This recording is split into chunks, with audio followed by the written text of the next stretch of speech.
بسم اللہ الرحمن الرحیم. السلام علیکم. سمیع ابراہیم حاضر خدمت پوڈ کاسٹ کے ساتھ. اور آج نیاز اللہ نیازی صاحب ہمارے ساتھ ہیں. عمران خان صاحب کے ترجمان بھی ہیں, وکیل بھی ہیں, جہاں پر اسلام آباد میں ایڈوکیٹ جنرل بھی رہے ہیں. پی ٹی آئی میں بڑا ان کا مقام ہے, لائرز میں بھی بڑا مقام.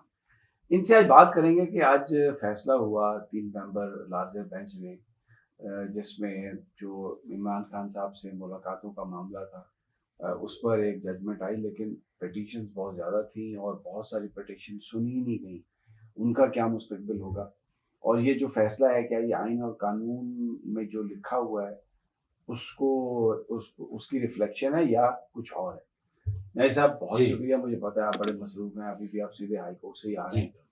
سر جی, فیصلہ آیا اور میڈیا کہہ رہا ہے کہ ملاقاتیں جو ہیں وہ بحال ہو گئی ہیں اور نام اب آ گئے ہیں, لیکن ایک بات یہ بھی ہو رہی ہے کہ میڈیا ٹاک نہیں ہوگی جو عمران خان سے مل کے آئے گا. یہ آئین اور قانون کے مطابق ہے. پہلے تو فیصلہ بتا دیجئے کیا ہے. جی سمیع صاحب, سب سے پہلے تو یہ ہے کہ آپ نے دیکھا ہے کہ جب سے خان 5 اگست 2023 سے اندر ہے, اس کے بعد سے جس طریقے سے جیل اتھارٹیز کا رویہ رہا ہے, خصوصاً میڈیا کو نہ ملنے دینا, وکلاء کو نہ ملنے دینا, ایون دین رشتہ داروں کو نہ ملنے دینا, اور جو پولیٹیکل پارٹیز کے لوگ ہیں, کیونکہ وہ پولیٹیکل پارٹی کو ہیڈ کر رہا ہے, لارجسٹ پارٹی ہے پاکستان کی جس کو ہیڈ کر رہا ہے, ان سے نہ ملنے دینا, تو یہ رویہ جیل اتھارٹیز کا تھا. جو بھی ان کے اوپر پریشر تھا تو ملاقاتیں نہیں ہو رہی تھی. آج جو کیس لگا اس میں کم از کم 32 پٹیشنز ہیں. آج 32 پٹیشن ڈیسائیڈنگ ہوئی, صرف اور صرف جو عمران خان کے ساتھ میٹنگ کی پٹیشنز 1-2 تھی وہ ڈیسائیڈ ہوئی ہیں. اور یہ اکٹھی کیوں ہوئی کہ اس سے پہلے جسٹس سردار اعجاز اسحاق صاحب نے ایک کنٹمپٹ پٹیشن آئی, اس کے اندر اپنی ایک لا کلرک کو ایز اے کمیشن مقرر کیا, اور جیل اتھارٹی نے 2-3 گھنٹے عمران خان کو نہیں ملنے دی. اور میری بطور ترجمان عمران خان سے جب بات ہوئی کہ وہاں یہ بتایا گیا ہے کہ شاید آپ ایکسرسائز کر رہے ہیں, تو عمران خان نے ہنسے اور انہوں نے کہا کہ جھوٹ کی کوئی حد ہوتی ہے کہ آپ مجھ سے ایک تو کمیشن کو نہیں ملنے دیتے, اور جو کورٹ نے بھیجا, اور آپ اوپر سے ایک جھوٹی سٹیٹمنٹ دے رہے ہیں کہ عمران خان ایکسرسائز کر رہے ہیں. اب جو آج فیصلہ ہوا ہے اس میں 2 چیزیں یہ ہوئی ہیں کہ آپ کے پولیٹیکل جو لیڈرز ہیں یا فرینڈس کی میٹنگ تھرسڈے کو, اور ٹیوزڈے کو لائرز کی 6 کی میٹنگ. 6 لوگ ٹیوزڈے کو ملیں گے لائرز, اور 6 لوگ فرینڈس کی میٹنگ, اور جو اس کے رفقا ملتے ہیں. اس میں سب سے جو اہم بات ہے کہ ایک پولیٹیکل لارجسٹ پارٹی کا وہ لیڈر اندر بیٹھا ہے جو فارمر پرائم منسٹر ہے, جس کی فالوئنگ صرف پاکستان میں نہیں ہے, گلگت بلتستان, آزاد کشمیر, اوورسیز پاکستانی میں ہے, اور پوری دنیا اس کو جانتی ہے کہ وہ ایک لیڈر ہے. اور چاروں صوبوں سے 8 فروری کو وہ اتنا ووٹ بینک لے رہے ہیں. ایکچولی نیشنل پارٹی یونٹی کی علامت, آپ کی فیڈریشن کی علامت صرف عمران خان ہے, اور اس کے ترجمان اس کی پارٹی کو کہنا مجھے بڑا عجیب لگا ہے کہ سمیع صاحب دیکھیں, ایک 26ویں ترمیم میں ہم کہتے ہیں کہ عدلیہ کی آزادی کو چھین لیا گیا ہے, انڈرمائنڈ کر دیا گیا عدلیہ آزادی کو. 175(3) کی بات جو تھی عدلیہ کی آزادی, اس کو ختم کر دیا. آج میں نے اسلام آباد ہائی کورٹ میں دیکھا ہے کہ ایک کنسٹیٹیوشنل کورٹ وہ کیسے کہہ رہی ہے کہ آپ باہر آ کے بات نہیں کریں گے, اور مل کے کس کو آ رہے ہیں, اس عمران خان کو جو پاکستان کے کرنٹ ایشو سب پہ کنسرن رکھتا ہے, جس کو پتا ہے کہ پاکستان کے اندر ٹیررزم ہو رہا ہے, جو جانتا ہے کہ ملک کے اندر جس طریقے سے حالات چل رہے ہیں وہ حالات کدھر جا رہے ہیں. کیا اس لیڈر کے بیان کو میں بطور سپوکس مین یا کوئی بھی مجھے تو خیر اسپیسیفک کوئی آرڈر نہیں کیا کہ آپ بیان نہ دیں, ادروائز مجھے بیان دینا چاہیے کیونکہ میں اس کا سپوکس پرسن ہوں, اس کا ترجمان ہوں. مجھے جو میرا لیڈر بتایا گیا کہ میرے یہ کنسرن ہے ملک کے بارے میں, جو وہ کہتا ہے کہ پچھلی دفعہ اس نے مجھے یہ کہا کہ نیشنل جماعت میں ہوں یا وہ ہے, کیا پاکستان کی عوام کا دکھ مجھے ہے یا فارم 47 کی حکومت شہباز شریف کو ہے, جس کے پاس عوام کا مینڈیٹ ہی سمیع صاحب نہیں ہے, جو عوام کو پنش کر رہا ہے کہ مجھے ووٹ کیوں نہیں دیے. اب وہ حکومت کہہ رہی ہے فارم 47 کی کہ ہم عوام کا دکھ لیں. بھائی عوام کا دکھ وہ ہے جس نے 4 صوبوں سے ووٹ لیے, عوام کا دکھ اس کو ہے, اس عوام کا جس کا مینڈیٹ آپ نے چوری کر لیا. 17 سیٹیں آپ نے کراچی کی چوری کر لی, آپ کے پاس ٹوٹل 17 سیٹیں پنجاب میں, آپ نے اسلام آباد کی سیٹیں چوری کر لی, آپ کے پاس تو مینڈیٹ ہی نہیں ہے. تو آپ نیشنل ایشو پہ جو عمران خان نے بات کرنی ہے, کیا وہ میں سمیع ابراہیم کے چینل پہ یا کسی چینل پہ بیٹھ کے نہیں بتا سکتا کہ پاکستان کے جو حالات ہیں اس کے لیے عمران خان کا وجود جو ہے اس اسٹیٹ کے ساتھ لازم ملزوم ہو گیا ہے۔ آج ہائی کورٹ کے فیصلے سے مجھے اتنی پریشانی ہوئی کہ آرٹیکل 15، 16، 17 جو آپ کو اجازت دیتا ہے، جو پرنٹ میڈیا کو اجازت دیتا ہے، جو فریڈم آف موومنٹ ہے، جو فریڈم آف سپیچ ہے، جو فریڈم آف اسمبلی ہے، کیا وہ بھی حق ہم سے چھین رہا ہے؟ آپ کے بنیادی جو حق ہیں، فنڈامنٹل رائٹس ہیں، ہم نے تو کہا ایک امینڈمنٹ لیا ہے جس میں فنڈامنٹل رائٹس کے لیکن چیپٹر سوال ایک یہ ہے، ایک غیر قانونی بات انہوں نے کہی بینچ نے، میں بھی موجود تھا جی ہماری پٹیشن تو سنی نہیں گئی جی لیکن وہاں پر یہ ایک غیر قانونی بات تھی کہ آپ آ کے اسٹیٹمنٹ نہیں دیں گے کیونکہ آزادی ہے اظہار رائے گارنٹی کرتا ہے آپ کو جو آرٹیکلز ہیں کہ آپ جو چاہیں بات کر سکتے ہیں۔ پی ٹی آئی نے مان لیا اس بات کو، سلمان اکرم راجہ صاحب نے کہا جی بالکل، یہ ایک ادھر سے غلط آرڈر آیا اور ادھر سے غلط چیز تسلیم جی کرنے دیکھیں، میں نے تو راجہ صاحب سے یہ بات کی کہ ہمیں اگر 6 لوگوں کو ملاقات کروانا ہے تو یہ بھی ہمارا رائٹ ہے۔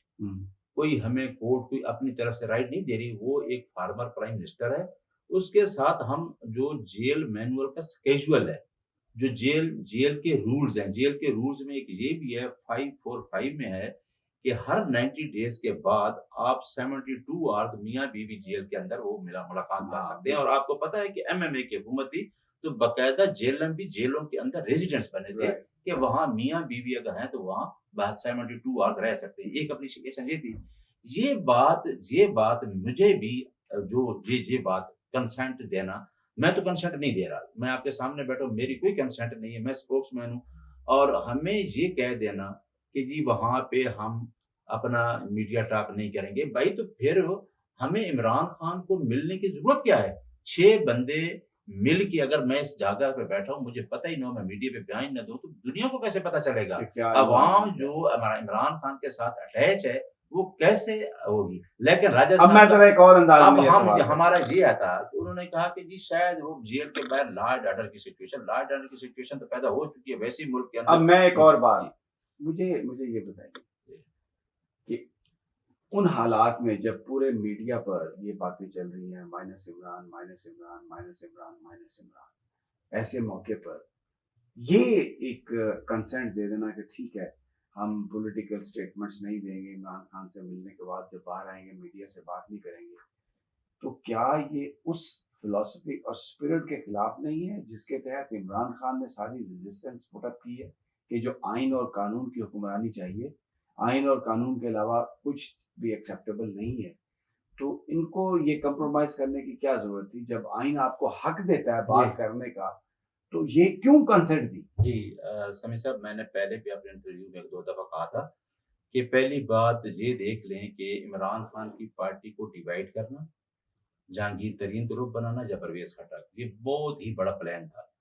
پھر آپ کو یاد ہے کہ بلہ ہم سے چھیننا رات کو، پھر لوگ جو عمران خان کو مائنس کرنے کے چکر میں ہیں، جو چاہتے ہیں کہ عمران خان مائنس ہو، وہ عمران خان کو عوام نے کھڑے ہو کے 8 فروری کو بچا لیا ہے کہ عمران خان کو کوئی مائنس کر نہیں سکتا۔ کیوں کہ عمران خان جیل میں بیٹھ کے جب الیکشن لڑتا ہے سمیع ابراہیم 47 سے، تو جہاں سمیع ابراہیم نہیں آتے وہ کہتے ہیں کہ سمیع ابراہیم عمران خان کے کینڈیڈیٹ کا نشان کیا ہے؟ تو میں انہیں 6 فروری کو ملنے گیا تو انہوں نے کہا کہ آپ نے 8 فروری کو لوگوں کا ٹرینڈ دیکھنا ہے، تو میں نے ٹرینڈ دیکھ لیا 8 فروری کو کہ جو ووٹ ملا ہے ان لوگوں نے ووٹ دیا بینگن کو، انہوں نے کہا کہ جی عمران خان کے کینڈیڈیٹ کا نشان کیا ہے؟ تو عمران خان کو نہ پارٹی کے لیڈر مائنس کر سکتے ہیں نہ میں مائنس کر سکتا ہوں، کیونکہ عوام اس کے ساتھ کھڑی ہے۔ جو مائنس کے چکر میں ہیں، چاہے وہ اسٹیٹمنٹ دیں کچھ بھی کہیں، عمران خان مائنس انشاءاللہ نہیں ہوگا، وہی اس ملک کو اس قوم کو لیڈ کرے گا کیونکہ وہ قوم کی آواز ہے۔ تو لہذا جو بھی آج کی جو اسٹیٹمنٹ تھی، وہ اسٹیٹمنٹ دیکھیں پارٹی کے جنرل سیکرٹری راج صاحب، انہوں نے یہ کہا کہ شاید باہر ہم نہ دیں، باہر آ کے دیں گے، کل ہم ادھر نہیں دیں گے تو میں آپ کے پاس دوں گا۔ ہم نے عمران خان کی اسٹیٹمنٹ کو نہیں روکنا۔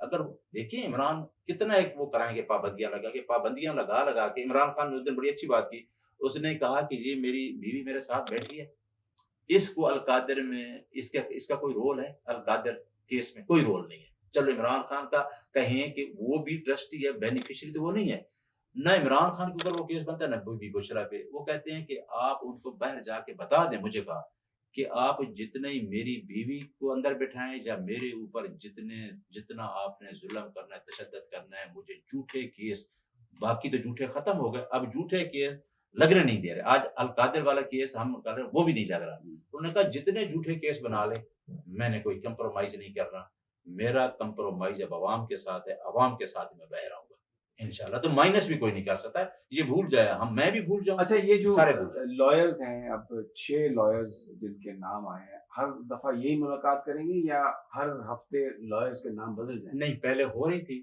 آپ کی بات بالکل ٹھیک ہے.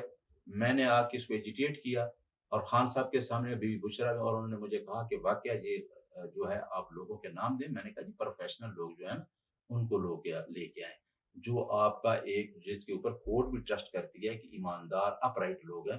اس میں نے حامد خان کا نام دیا، قاضی انور کا نام دیا، سمیر کھوسا کا نام دیا اور عزیر نذیر بھنڈاری. آپ جانتے 4 نام میں نے دیے، اور دونوں نے، خان صاحب نے اور بی بی نے، دونوں نے اوکے کیا. اور سلیمان اکرم راجہ، علی ظفر صاحب، بیرسٹر گوہر موجود تھے ان کی موجودگی میں، اور یہ بھی کہا کہ یہ جو لوگ ملنے آتے ہیں ان کو روکو، اور ہمیں تو کیسز کے ڈیسائیڈ. اور ساتھ انہوں نے یہ بھی کہا کہ سلیمان صفدر صاحب اور ساری جو ٹیم ہے نئی صاحب ان کو کہیں کہ ہمارے کیس جو کنوکشن کے خلاف اپیل گئی ہے اس میں سسپینشن لگا کے اس کو فکس کرائیں. تو آج میں جو ابھی اسی کیس میں تھا کہ یہ فکس ہو، لیکن وہ بھی آبجیکشن کے ساتھ چلی گئی ہے.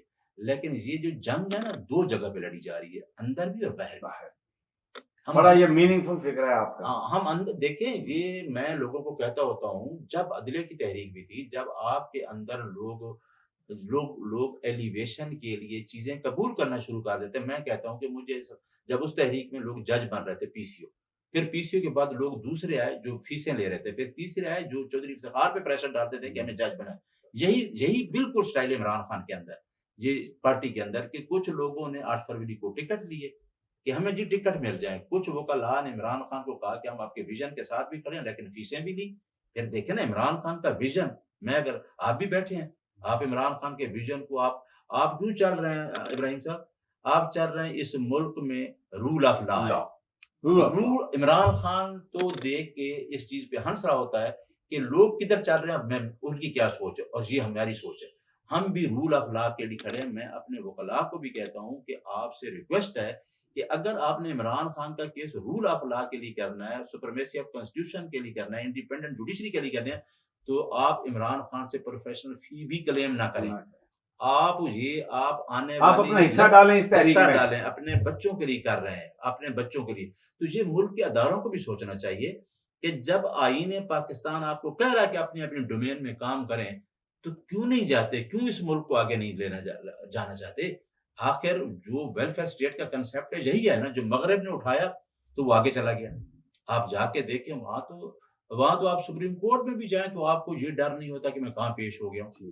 تو یہاں آج کے فیصلے سے جو لوگوں میں اور میڈیا میں مایوسی ہوئی کہ یار اظہار آزادی جو ہوتی ہے میں اظہار ہی نہ کر سکوں، پہلے بھی ہم ڈرے ہوئے ہیں.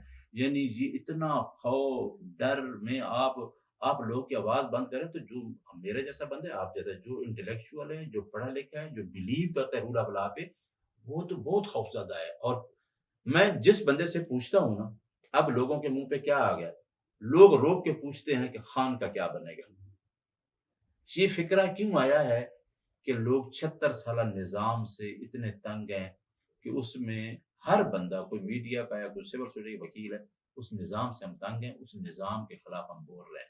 نیاز اللہ نیازی صاحب، بہت بہت شکریہ آپ کا. بڑی امپورٹنٹ بات آپ نے کہی کہ لڑائی اندر بھی ہے اور باہر بھی. ناظرین، انشاءاللہ پھر دوبارہ جلد ملاقات ہوگی. اللہ نے